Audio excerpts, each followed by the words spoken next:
Hello, welcome everyone. Happy New Year. Happy January 1st of 2023. So happy to be here with you. What a special, wonderful time. We had a tiny bit of technical difficulties getting ready, so we're just letting everyone come in and get settled. Our presenter, John Bloom, we will not be able to see his beautiful face today, but we will hear his resonant voice with his contemplation of the Tempi, Madonna, and the Transfiguration. And we will then have our Eurythmy, a very special Eurythmy from Marke Levene. So if you have a candle, I was reminded this morning in meditation how, it's going to make me cry, how the light lives in our heart. And I'm just lighting this candle to signify that truth. As we step into this new time, more than halfway through our holy nights, stepping into this moment of peace and joy, I would just like to turn it over to John to bring us his thoughts on these two amazing images. Welcome, John.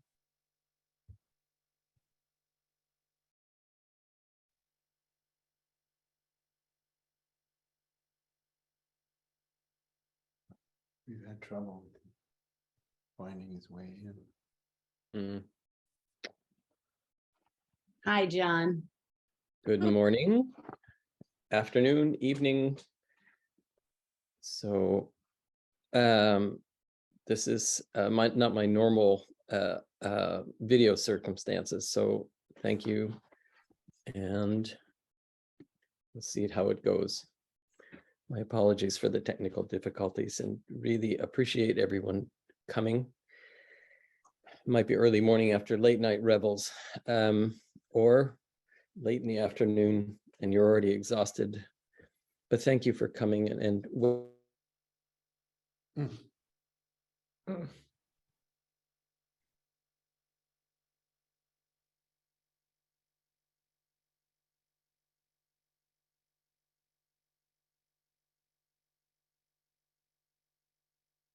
I'm just going to give John's video a moment to see if it can catch up with us. auction and renewal. And it's so John, we weren't able to hear you there. Can you start again? I'm so sorry, but we missed everything you were just saying. Here, I can start again, and I'm going to turn my video off if that's okay. Yeah, that's okay. The way. Okay, sorry. So I just wanted to welcome everyone for the new year and to start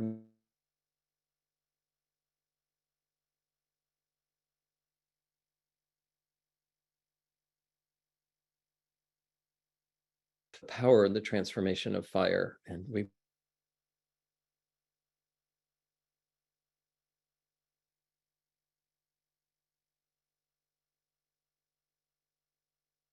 So we're not able to hear John right now. He's coming in and out, and we're aware of that. Yeah, we're not being able to hear you, John. So how's that now? Now better? I can hear you. Mm-hmm. Yes? Yes. Okay.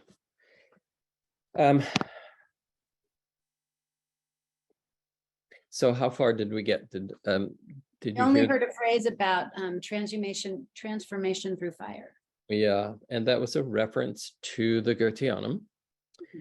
And the importance of that event 100 years ago as a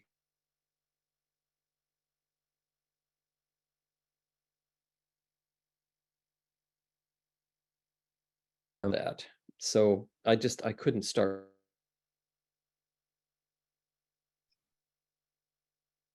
through the night.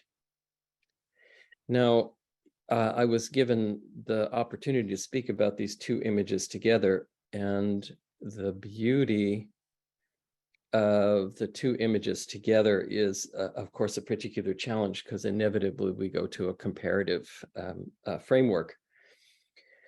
And they're also markers of a profound life, 33 years. And they are as a kind of bracket, how one lives with that as a picture of the both and the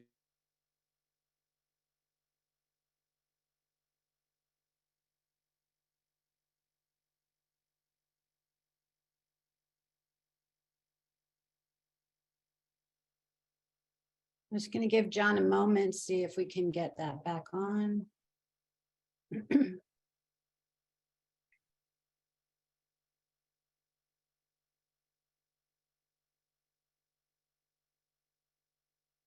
called an oil painting, and making an image that we actually have the chance to observe, but it started from nothing, and it started from a relationship to the mineral kingdom and was transformed through the artist's hand to engage us in this experience.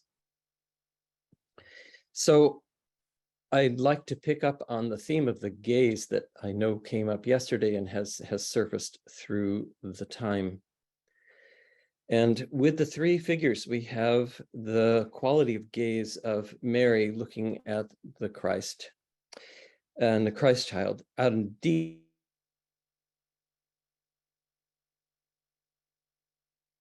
that gaze and that contact.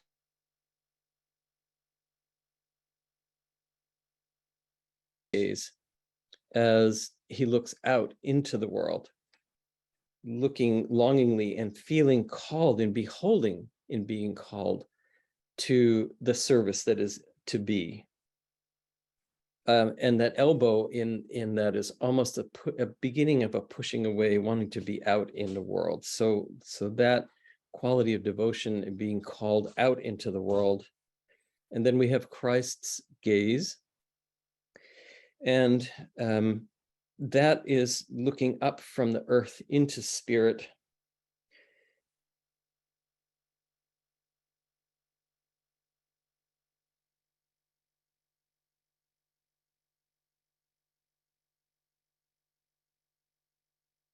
In a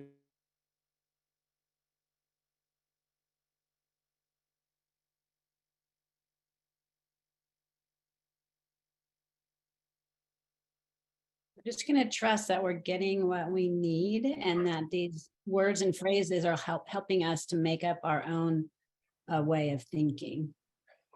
We're only hearing part of what you're saying, John. Okay, well, so I think I just have to persevere and hope that what comes, comes. And so there's the mother who's looking down, the child who's looking out into the world, being called into real time and space as we know it. And then the transformation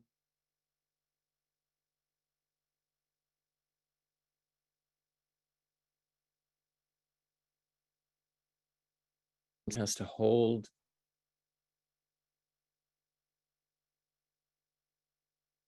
into the world. I do have a little fascination with the dark star that emerges between the two chins of Mary and the child. And I'm still working with that and saying, well, what is that about? Because Raphael never did anything by accident. Everything was carefully thought through. So there's a reason for that shape emerging there in that space. So for me, what arises is this quality of devotion. And that is really what's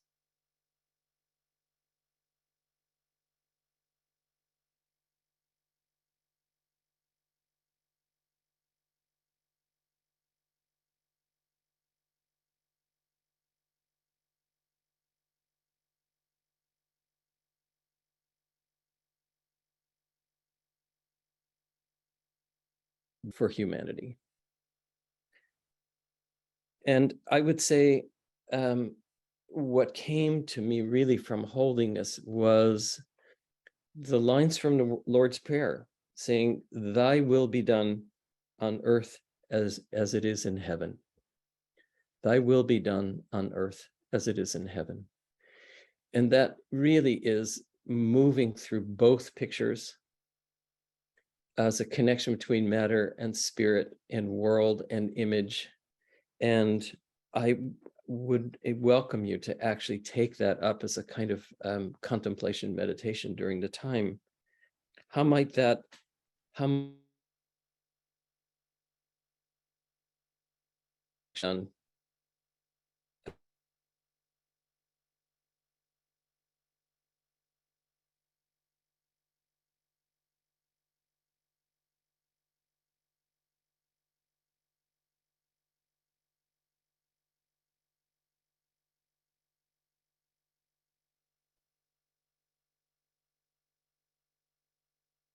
So maybe what we'll do now, John, is go into our meditation. And if possible, we might be able to take your contemplations into one of the other days in a chance that, or record it perhaps, that we could have that to go back to. So I'm going to give everyone the opportunity to go into their own meditations, taking what John has shared with us into our hearts, and I'll bring you back in a few minutes.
Okay, I'm going to call everyone back so that we can bring in our special presentation with our Eurythmy today with Marke Levene. There we go. Thank you so much for being here, Mark. Well, thank you for inviting me, and greetings to everyone on this first day of a new year. I'm very deliberately not wearing a Eurythmy dress and veils. I'm dressed normally the way I would when I was teaching. And my hope was today to actually share just a bit of a picture of why Rudolf Steiner gave this exercise. And the clue, I think, is the fact that wherever you go in the world with Eurythmists or with speech artists, you will find that this particular exercise is one that everyone knows. There are minor differences in the way it's sometimes done, but its root is conscious for those of us that have followed this path of this new arts that were given by Rudolf Steiner, which point towards this key question of the sign above the temple, which says, "Er Mensch erkenne dich selbst, O human being, know thou thyself." And this exercise has to do with each of us is incarnated perfectly. And it has to do with beginning to get a feeling for what are your proportions, what is your life force, and how do you get access to the ether forces, which is the root of the arts which Rudolf Steiner gave us. And so really, we'll just take a brief exploration of that, of these different qualities of placement, with the understanding that it's not what it looks like, it's how do you feel? It's perception, not conception, that we're dealing with when you're working with this exercise. And that's really at the essence of our arts. And so if we just take them, and if somebody is with you, I'm going to do it now just one time, but I've noticed that at the end, you'll all be standing up to do it, that if you have someone with you, it's even better. Because what I'm suggesting to you is sometimes it takes time and many practices before you begin to feel what actually is happening, not just thinking. So we go from I think speech. Speak. I have spoken. I seek myself in spirit. Feel myself within myself. I'm on the way to the spirit, to myself.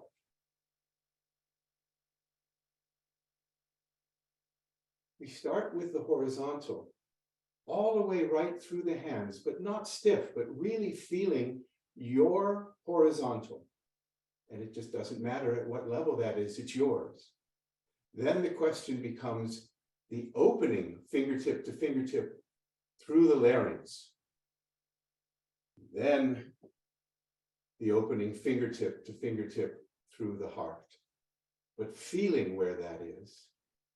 And then widening from the hands down to the feet to I seek myself in spirit. Slightly narrowing the feet and feeling the top of your head. I feel myself. I feel myself within myself. I'm on the way to the spirit, to myself. But if you can actually do that with a friend, what one will find is that often, as far as I can tell, sometimes finding where the top of your head might actually be, or really where is the level of your heart, how do you feel those things? Because it's a bit like an orchestra. When you come in to go to a symphonic performance, what's the first thing that happens? The oboe plays a tone. Those instruments which are fixed in their tone quality make sure that they're rightly done. Then come the strings, which then can modify what they're doing. And you find it, and that's what this is. It's attuning to your ether body in the way that you actually penetrate into your own physical body. So one last time, and if you have someone that you can share this with and afterwards really help each other, then that actually is very much the best if it's possible to do.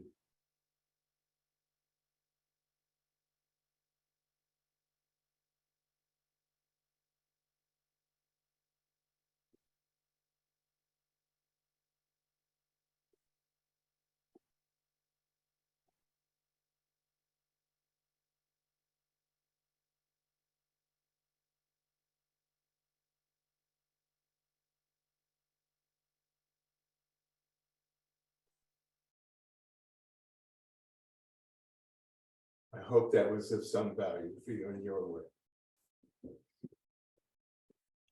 Thank you so much, Mark. Yes, definitely. I love how everyone brings something different. That was amazing. Thank you so much. So my friends, we're going to blow out our candle and finish this 9th day of our practice together, bringing forward the joy and beauty that is ours in our group. Looking forward to seeing you tomorrow, and many blessings on your new year. You should be able to unmute and say goodbye to our beautiful group. Thank you so much. Goodbye. Thank you. Happy New Year. Thank you. Thank you so much. Thank you. Goodbye, all. Thank you. Bye, everybody. Marke, Bye. your Eurythmy was wonderful. Thank Wonderful you. Eurythmy. Happy New Year. Very helpful. Yes. Happy New Year. Happy New Year to Good New Year. blessed day. Happy New Year. Happy New Year. Happy New Year. New Year. Happy New Many Year. Happy blessings New to Year. you. New Year. Sending love. Happy New Year.